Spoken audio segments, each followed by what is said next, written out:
Superhero X is an amazing show that contains and connects a multitude of in-universe stories to show how fate, destiny, and intertwining storylines make for a great show. But at the same time, trying to digest handful stories with side stories, narratives, and trying to see how they all coalesce together can be pretty hard to understand. So I took on the quite time-consuming task of creating a massive timeline to fully understand this 24-episode beast. So here today, let me tell you every secret, every connection, and everything in Superhero X's timeline. Year 0. Everything starts with 0. Zero is a god among men, the first person to become a hero, meaning he has endless trust given to him, making him a god. So he shaped the world in his own view of justice. The people needed a hero and a savior, and Zero became that. But people aren't all good. There's darkness in every human's heart. Envy, suspicion, fear. Dark things wrapped in praise were given to Zero, meaning the very people who gave him power corrupted him within. So one day a hero stood against him, disagreeing with Zero's ideals. So Zero killed him, and anyone who was trying to stand up against him. And all the trust people had placed in him turned into fear. From the Dragon Slayer, he became the Wicked Dragon. And was Zero's hero name Dragon Slayer? Dragon Boy. The one that Rock is trying to make the next god is named Dragon Boy, so it's possible. Anyways, all the heroes band together to try to defeat the monster Zero became. Many heroes lost their lives that day, but the majority came out on top, with the hero named Easel landing the final blow. This day in battle would henceforth be called Downfall, and a memorial was built in all their honor. Though there was one who wished to be by Zero's side and shape the world, a young boy named Rock. And with the defeat of Zero, he swore to create a new god to take Zero's place. Year 1. The Hero Commission was created to keep rule. In reality, their job was to erase all history of Zero except for the bad stuff, prevent anyone from getting enough trust to become a god, and find a way to suppress trust and fear in the world. Year 2. The first hero ranking tournament is held, and all heroes ranked 10 and above have to live in the hero tower in order to be supervised. Year 8. DOS, the hero agency, is winning at every ranking match. Year 18. A hero named Shang visits an alien spaceship where he finds an alien life form and decides to bring it home with him. Later, some scientists from Glimmer Labs visit the ship to investigate what happened and take some samples of the ship back with them. Shang comes home to his dying wife and crying son, Little Johnny. Little Johnny then decides to take care of the alien and names him Big Johnny. Because his wife died, he decides to move somewhere secluded with his son and their pet alien. Year 19. Multiple different hero agencies start to form to try to win against DOS, and a social media site called FOMO starts to gain mass popularity. Due to its popularity, Rock, who is now a rich adult, buys the percentage of FOMO. He does this in order to have access to their database in order to scout out potential god candidates.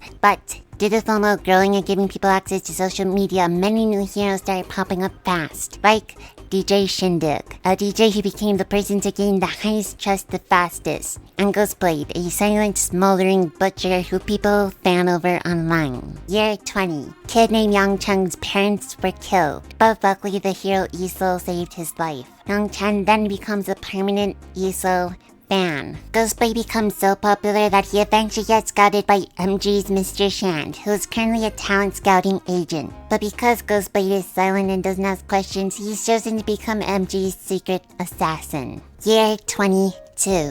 A hero named Vortex visits Shen's house out in the woods. Vortex is currently X, the top-rated hero. He asks Shen for help so he can become X again, but Shen refuses. So MG sends their assassin, Ghostblade, to kill him. He dies and Little Johnny freaks out, causing Big Johnny to freak out as well, which makes him turn big and start destroying the town. Luckily, Vortex is still there and he tries to defeat Big Johnny, but his abilities don't work on him because he's immune to trust and fear, causing Vortex to get defeated. Little Johnny then manages to calm Big Johnny down and save the town. But because a 9-year-old Little Johnny was able to stop the monster, but Vortex, the top-ranked hero, couldn't, two things happen. 1. Little Johnny became a hero mostly doing photos and merchandising. But still a hero. And 2, Vortex was utterly humiliated and lost a lot of trust, causing him to start to lose his mind. Around the same time, Ghostblade gets married to a girl who's also quiet and nonchalant. Year 23. There's a plane that's having trouble staying in the air, and Vortex is sent to help out. But because he's gone mad, he actually makes the plane crash when he loses control of his abilities, causing both him and the plane to crash and burn, killing him and the passengers. All the people in the crashing plane are sad about dying, so they give all their luck and dreams over to Cyan, who manages to survive the plane crash thanks to all the luck being given to her. She then gets rescued by Liu Zhen, who brings her to an orphanage and keeps her involvement in the plane crash a secret. At the orphanage, her power grows and gets noticed. She is super lucky. Anything she says and anything she touches becomes super lucky. Again, thanks to all the people who died and gave her their wishes and dreams. At the same time, Ghostblade is having marital issues. His wife started being chalant after she gave birth, and because Ghostblade is incapable of feeling too much or speaking due to his fans, he gets divorced and his wife takes the kid. This leaves Ghostblade extremely distraught, so he decides to start stalking his daughter so he can learn about her and what she likes. Year 26. The daughter of Liu Zhen makes it into university at an extremely young age. Year 28. The orphanage realizes Cyan's potential and starts a cult where she is the goddess of luck, who brings luck to any of her worshippers. 2 top heroes, Mr. Matchstick and Miss Blazing Fire, have a scandal causing ripples in the hero ranking. Liu Zhen's daughter graduates from university as valedictorian and gives a speech saying that she will become X one day to help change the world, thus inspiring a whole slew of female heroes, like Cyan, who is listening on the radio to her speech with her new friend, and a little girl named Lily who decides to become a hero. To distract from the recent scandal and to promote a new hero, DOS signs Liu Zhen's daughter as queen. And due to Queen's speech, women become a focus in the hero world for a bit, causing high-ranked women like Boa to skyrocket in popularity.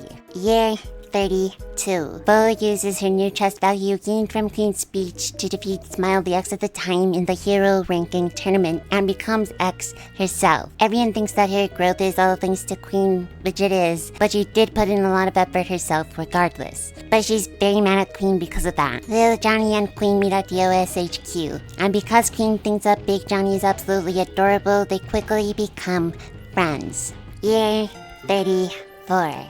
Cyan finally decides to be free and at the ceremony starts singing a rock song instead of her other stuff. She then tries to escape with her friend because people didn't want her to sing that. But only she manages to escape, so she becomes a street urchin and plays music on the street for money.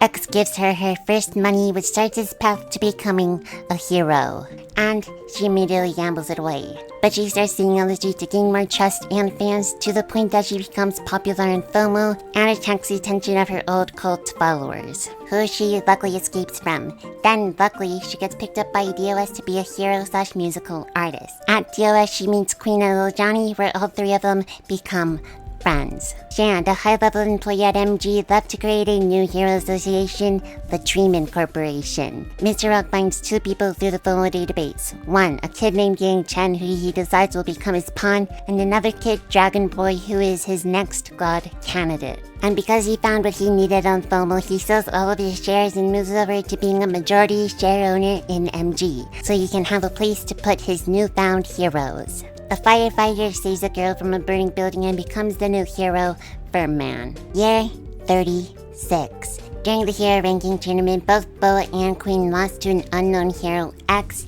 causing a massive upset. And Boa got mad at Queen to the point that she started getting possessed by fear. A statue to honor Birdman is built in front of the Hero Association building. And Yankton works at an amusement park and goes to school where he has a crush on a girl who likes his richer, hotter friend. At the amusement park, he works as an easel doctor because remember, in year 20 he got saved by him, so he idolizes him. The girl he likes has a little brother who likes easel, which he uses as an in to get to her. All of that doesn't matter though, because the head of MG, Mr. Rock, is LARPing as the owner of a boba place of the amusement park, because he's Yang Chen's boss. But he uses his wealth to basically control his life. He hires 2 people to kidnap the little brother of the girl he likes, then gets the video of him rescuing the kid to go viral, which got people calling him Newly Slow because he was in costume. But making someone a hero isn't enough to control them.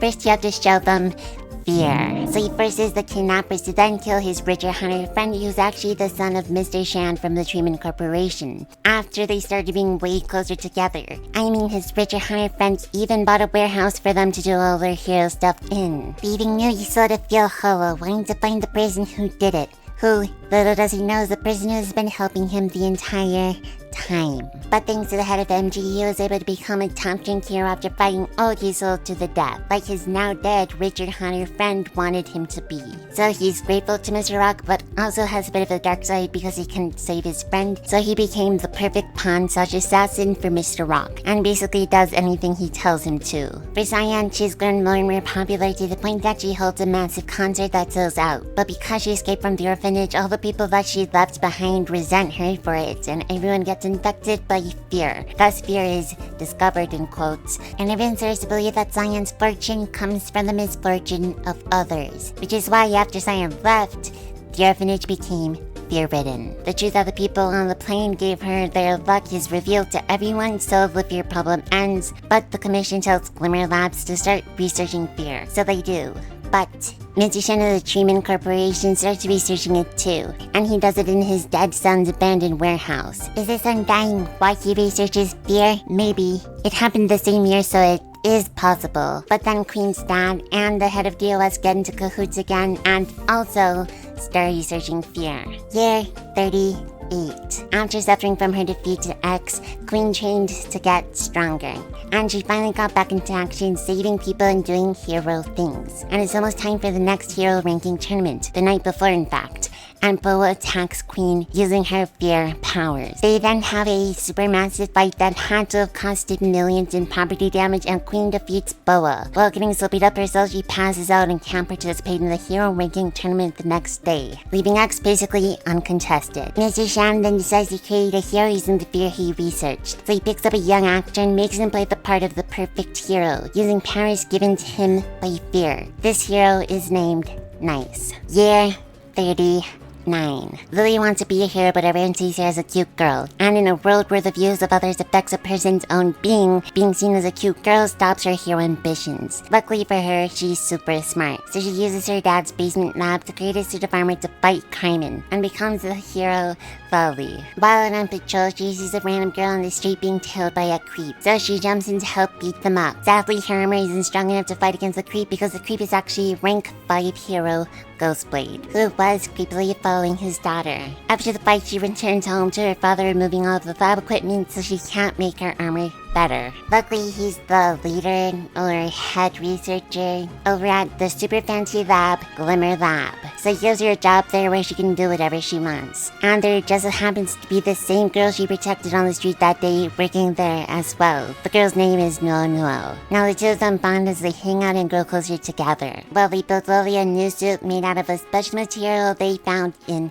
the lab, and they managed to get the suit mostly made before disgraced hero DJ Shindig storms the lab looking for attention after he majorly fell off. In the lab, one of the main things they're studying is fear after the massive fear outbreak that happened at Cyan's old orphanage. And it turns out DJ Shindig was asked by someone to target the vat of fear they were studying. So Lily fights him and manages to win against him thanks to her armor being immune to his trust-based powers. And she accidentally knocks him into the vat of fear and it starts infecting him like crazy. Thus he is taken in by the masked fear man, who is Queen's dad, because he's investigating it with the head of DOS and the small clip at the end of the anime. It doesn't fully matter though, so everyone evacuates, but Lily takes some fear with her and asks her dad what it is. He told her, and realizes that the material she used for her armor is fear-proof, and realizes that the material came from the spaceship that crashed. So he obviously told the commission, and they formed a team to go research the spaceship and its materials. This team is composed of Loli and her work friends, Little Johnny, a ton of researchers, and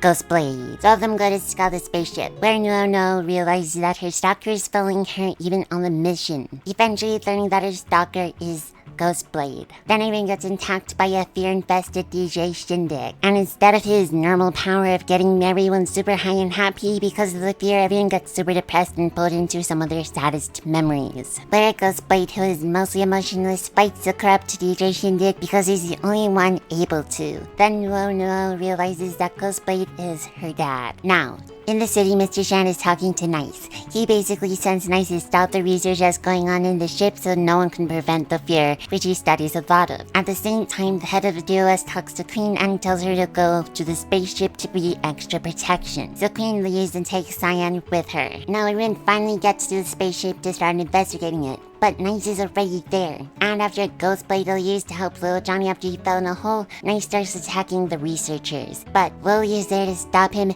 just in time and they fight. But it's not just Nice they have to worry about, because the duplicating Hat Man is also there. And he's also trying to kill all the researchers. His abilities were created using fear by, you guessed it, also Mr. Shand. So the most flying Hat Man then kills Lily's dad, the head researcher, and nearly kills No as well. But that's not the end, because Ghostblade is also on a mission there to kill little Johnny. He thinks he's doing the right thing because Mr. Rock lied to him, but Mr. Rock just wants little Johnny out of the top 10. But turns out that Isla was also sent by Mr. Rock just in case Ghostblade betrayed him because he didn't answer his call earlier. But it all turns into a massive monster mash where everyone is fighting each other until Queen arrives and using her real powers stops everyone from fighting. This was just amazing because it connected so many plot lines all together into one massive event. Better than Endgame, all I'm gonna say. Okay, but because of this event, Gold gains a lot of popularity and becomes a top 10 hero. And then Ghostblade leaves MJ because he is told to assassinate someone he bonded with. And because he is targeted to be assassinated by MG. Everyone knows it happens because Queen publicized the entire event, and this event would henceforth be known as the Ruins Incident. Year 41. Dragon Boy isn't in the top 10, but he needs to become X to become a god. So Mr. Rock tells him to target Smile, who is in the top 10, but could easily fall. So he goes to find him. At the same time, Mr. Shand is still dealing with the death of his son, so he places all his rage into Nice, because he failed at the Ruins Incident and at being top 10. He also knows that Mr. Rock is planning on having Dragon Boy fight Smile, so Nice is told to infect whoever wins with fear. So Dragon Boy starts fighting Smile while Nice watches. Dragon Boy is getting defeated, so he asks Nice for help, but Nice likes Smile, so he stabs Dragon Boy with fear. And Dragon Boy's whole ability is to send back what people did to him double. So all the fear doubles itself and goes to the next person, which is Smile, who becomes utterly taken with fear. Then Evil Smile kicks both Dragon Boy and Nice's asses, but because Dragon Boy's power is to double it and give it to the next person, he's able to fight all the way back and kills Evil Smile. Then he's about to kill Nice as well, until X shows up and saves the day and stops the fight between them. And he's sad to see Smile dead because they were friends. Then comes the next one, Ahu. He was a clown dog and got lots of popularity and trust because he performed tricks for kids. He gets older and the circus dies down, but Shinya remembers his golden years, so she wants to make him a hero. Her neighborhood is being bought up by the Treatment Corporation and she wants to stop it so all the residents don't get evicted. So she tries super hard to get Ahu to become a hero so then he can stop them. She fails though, but still decides to sneak into the evil HQ to steal the deeds back. She gets hurt and Ahu gets beat up, but X saves the day and defeats all the bad guys. Some more fighting happens and X is gone, leaving Ahu to deal with the last Hatman and Nice. But thanks to Zinya's trust in him, he gets the power to defeat the Hatman by throwing an axe at him. Some fear from the Hatman splashes on Nice, infecting him with fear, but Ahu ultimately won. Ahu then takes all the credit for beating them up despite it being X who did all the work, and rises straight to the top 10, giving him the ability to talk. And because X saved him, he's the only one who knows what he looks like. Now, right after Nice got infected by fear, he goes straight to Mr. Shand for help, but he couldn't care less. So he jumps off a building, causing Linling, someone who looks kinda like Nice, and saw him jump off to become fake Nice. Once people saw him as Nice, he actually started to become him. Power, looks, everything. He even started to date Moon, Nice's girlfriend. Moon and fake Nice bond a lot, so they decide to fake Moon's death, so she can be free because she didn't like the fakeness of being a hero. And then she gets trapped on a deserted island because her parents could go anywhere she wants with a portal gun. And she wanted to go somewhere where no one in the world would recognize her, which the only place in the world that met that requirement is a deserted island. Then Queen's dad, the masked fear man, contacts Enlighter and makes a plan using fear to draw out fake Nice by using a fake Moon. Linling wants to save her, but his fans tell him not to, so he physically can't do it. But because he's technically not Nice, he throws away the title and becomes Linling again, where he tries to fight a fear-powered Enlighter, powerless. But because the fight is televised, he gains trust through that, eventually becoming strong enough to beat him and gets titled the Commoner, as he is a common man. He then goes to save Moon from the deserted island, but she gets killed, murdered by new Isol. Isol killed her because Mr. Rock wanted the commoner to lose the upcoming hero ranking. He didn't want Isol to win, but he wanted the commoner to lose, because his goal is for Dragon Boy to become God. And with someone with a trust value as variable as the commoners, it would be harder to get what he wanted. Year 42. No one knows where the X lives or who he is, which is dangerous because he's close to becoming a god with all the trust he's got. And the commission was built to stop this. So they send Ahu to go investigate him because he's the only one who knows who he is. But they send people to secretly follow him. And all the Hero Association leaders gather together to send all of their people to try to defeat X before the rankings because they're pretty sure if he wins again, he will achieve godhood. So there's this massive fight where loads of heroes are all sent to kill X, but he's just talking to Ahu, explaining the happenings of the world. And there was this whole massive fight that was amazing, all ended with X covering the entire history of the world. Finally, they go to the hero ranking tournament where everyone except for Isol is there, including Nice, who was previously thought to be dead. And to put an end to everything and break the chains of destiny, forcing everything I explained here today, X revealed his identity to the world. Now there was a bit at the end during rankings post-match, and in the rankings Isol was number 10 while the commoner didn't even place, because normal Nice was number 5. Honestly, just rip the commoner and his girlfriend. And yeah, that's kind of the whole story of To Be Hero X laid out in chronological order. I did this video mainly because I love this show, and I personally wanted to know how the timeline went, especially because of what X said about Destiny connecting everyone's path. I wanted to see exactly how it was all connected, and the answer is it's pretty unconnected. I'm 90% sure that I covered everything correctly, and I personally now think that I understand everything of the show was about. So yeah, I enjoyed making this one a lot. I hope you enjoyed today's video. You can subscribe if you want. But anyways, I'm Ainoi, and bye-bye.